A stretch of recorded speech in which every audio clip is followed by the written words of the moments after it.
Ever have a party because someone did you wrong? Sounds kind of crazy, right? Well, when you follow Jesus, sometimes crazy is normal. Jesus said, "Mistreated? Rejoice." Good morning and welcome to 755 Live. For about 5 minutes, you'll hear all about easy to remember soundbite versions of what Jesus said. And the point is to help you experience life to the fullest the Jesus way. Today's Jesus Said comes from two passages that you can find at our weekday Bible plan at bible.today.church. We're going to start with Matthew 5, reading verses 10 through 12, and we'll be reading from the New Living Translation this morning. Matthew 5:10, God blesses those who are persecuted for doing right, for the kingdom of heaven is theirs. God blesses you when people mock you and persecute you and lie about you and say all sorts of evil things against you because you are my followers. Be happy about it. Be very glad, for a great reward awaits you in heaven. And remember, the ancient prophets were persecuted in this way.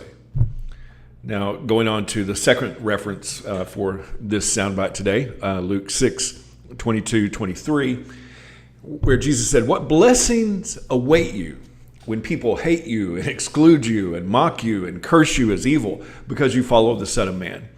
When that happens, be happy. Yes, leap for joy, for a great reward awaits you in heaven." And remember, their ancestors treated the ancient prophets that same way. Now, unpacking this, this is not just a suggestion. This is a principle of living that Jesus is giving us as the way to being blessed, as the way to being happy, as the way to have the abundant life that he promised. And the first disciples understood that this was the way to real life, even though it wasn't their natural way. Let's look at what happened in Acts 5. In Acts 5:40 through 42, the disciples had just been arrested, and this was the results. The others accepted his advice. They called in the apostles, and they had them flogged. Then they ordered them to never speak again in the name of Jesus, and they let them go. And the apostles left the high council rejoicing that God had counted them worthy to suffer disgrace for the name of Jesus. And every day in the temple and from house to house, they continued to teach and preach this message: Jesus is the Messiah. Now, one of those who persecuted them and had them arrested and killed, he became who we call the Apostle Paul. He had been a vigilante against Jesus, but clearly had changed, just like these disciples had changed. I mean, just imagine what happened. They were arrested, they were beaten, and they responded in the way that Jesus had said. They responded by rejoicing and declaring Jesus everywhere.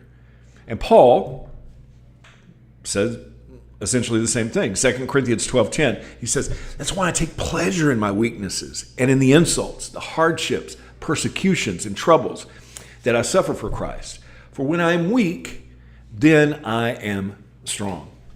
You see, that's what real strength looks like. But in our culture, we have it upside down.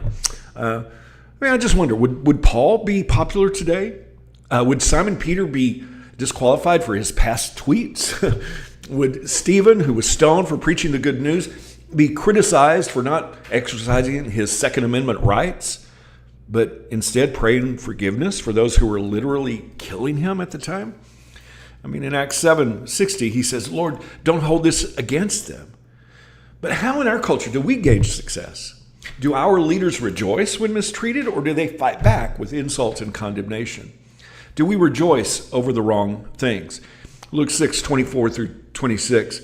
Jesus said, what sorrow awaits you who are rich, for you have your only happiness now. What sorrow awaits you who are fat and prosperous now, for a time of awful hunger awaits you. What sorrow awaits you who laugh now, for your laughing will turn to mourning and sorrow. What sorrow awaits you who are praised by the crowds, for their ancestors also praised false prophets. You see, prosperity alone isn't evidence of faith or strength. Popularity isn't an evidence of faith or strength. You want to know what you really believe? You want to know what you really hang on to? How do you respond when mistreated? Jesus said, mistreated, rejoice. How can you put that into action today? Thank you so much for listening. Whoops. Thank you so much for listening. This really is live, and sometimes I push the wrong button. If this is meaningful to you, it really does mean a lot if you like it, if you share it, if you comment. I really appreciate you. I hope that you have an amazing day. Good to hear from you this morning, Rita and Teresa. I hope that this time together has helped you live life to the fullest, the Jesus way. And remember, follow Jesus today. Love first.